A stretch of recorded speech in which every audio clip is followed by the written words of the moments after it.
una ko nakita si Long Reach, very simple lang.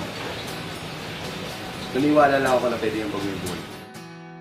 7 years in network marketing before Long Reach came.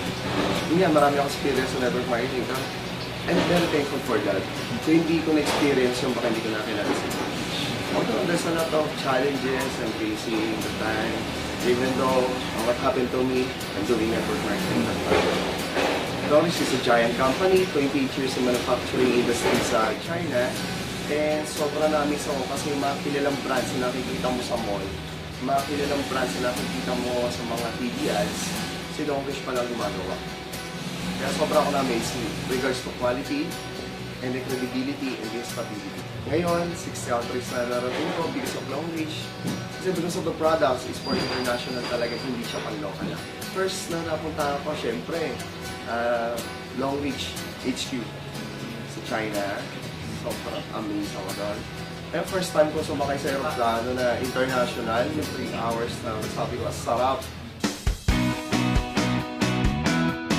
Nakaka-excite isipin ha, 5 years from now. Ang dami kong matutulungan. Tutulungan ko yung pamilya ko. Sobra. Hindi lang yung sarili ko. Kasi ako nagtatrabaho ko, not for just myself.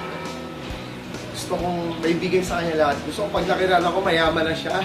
Kasi ako, ginanganak ako, nanay ko tindera sa palengke. Tatay ko sundalo. Tatlo kami magkakapatid.